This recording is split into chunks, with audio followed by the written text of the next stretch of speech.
जीव और ईश्वर के संबंध की बात वाणी में बहुत जगह आई। तो जीव ईश्वर की आराधना करता है, जीव ईश्वर का सत्कार करता है। जीव कहता है प्रभु तू सागर है और मैं तेरी मछली। सागर में मछली रहती, मछली से सागर नहीं होता। मैं तेरे में हूं और अगर तुझसे बाहर मुझे निकाला नहीं जा सकता, पर सोचो अगर निकाल दिया जाए तो तुझते निकसी फूट मरा। अगर तुझसे अलग हो जाऊं तो मैं मर ही जाऊं। तू दरियाओ, गुजरात वाले समंदर को भी दरिया ही बोलते हैं। तो तू दरियाओ तुम समंदर हो, दाना बीना बड़े गहरे हो और बहुत विशाल हो। मैं मछली कैसे अंत लहा, जै जै देखा तै तै तू है, तुझते निकसी फूट मरा। ना जाना मैं वो ना जाना जाली, जान दुख लागे तो तुझे संभाली। जैसे मछली को फंसाने के लिए जाल डाला जाता है, ऐसे जीव के मन को संसार अपनी मोहब्बत का, आसक्ति का, राग का जाल डाल के फंसाता है। पर कहते अब न फंसूं, तू भरपूर जाने मैं दूर। तू तो सब जगह था, बारा पूरा था। मैं अपनी बेवकूफी से तुम्हें दूर समझा।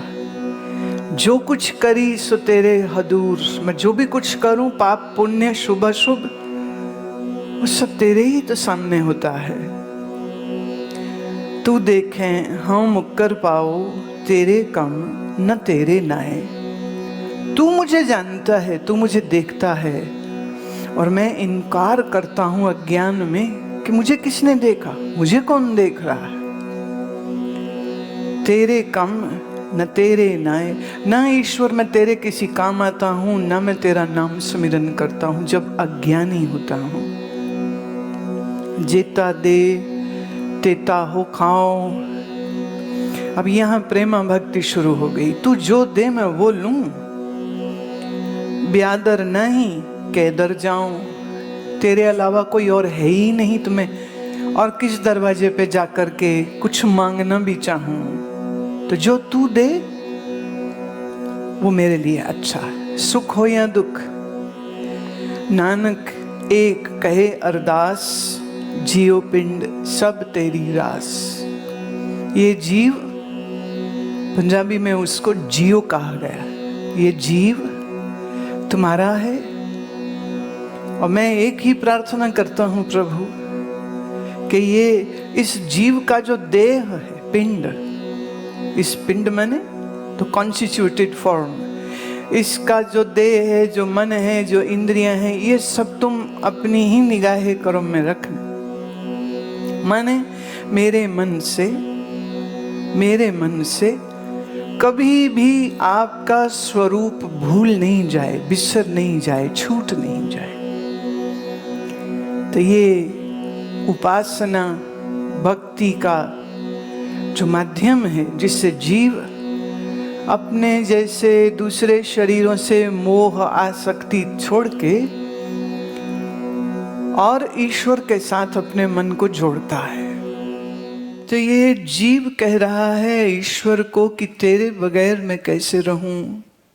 देखो करोड़ों जन्म हो चुके, हर जन्म में शरीर के माँ पिता अलग, शरीर ही अलग, बुद्धि अलग, घर अलग, जाति अलग, कुल अलग, और तो और जरूरी नहीं कि मनुष्य भी रहे हो। कोई पशु, कोई पंछी के रूप में भी रहे हो सकता। आज मनुष्य का देह है तो पहले भी कई बार रहा होगा। तो हर जन्म में शरीर अलग, घर कुटुंब अलग, भाई बहन अलग, परिवार अलग। तो इन शरीरों से हम क्या रिश्ते रखें और इन शरीरों के साथ क्या मन बांधें जो खेल खत्म, पैसा हजम, छुट्टी,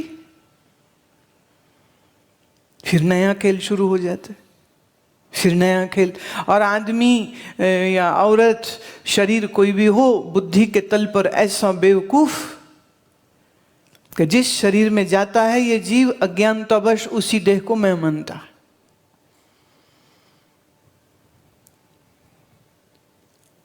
अब वाणी में हमको ये बहुत सुंदर जीव और जीव की स्थिति और ईश्वर से जो उसके प्यार की, जो मोहब्बत की बात है, वो बहुत सुंदरता से मिलती है। पर जिसको हम कह रहे हैं तू और जिसको कह रहे हैं मैं, देखिए पहली पंक्ति में दोनों बातें आई। तू दरियाओ दाना बीना, मैं मछली कैसे अंत ला। तो इसमें तू भी आया है और इसमें मैं भी आया है। और वेदांत दर्शन ये तू को भी समझाएगा और इस मैं को भी समझाएगा। देखो, आज आप अपने इस शरीर को मैं कह रहे हो, पहले कोई और था तो उसको मैं कह रहे थे, फिर किसी और को मैं कह रहे थे। जस्ट इमेजिन हम 50 अगर पॉसिबली, कल्पना से, hypothetically I'm saying, if hypothetically we create 50 different faces of you, and somehow, maybe through past life regression or through some help of artist, where you can explain what you saw.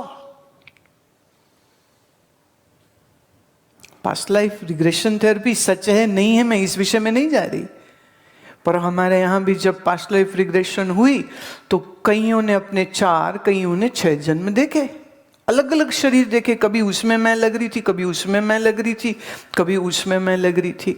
और किसी artist की मदद से, या मान लो वो बंदा खुद एक आर्टिस्ट होए और वो आर्टिस्ट खुद ड्रॉ करे अपने ही स्केचेस को, एक से एक न मिले,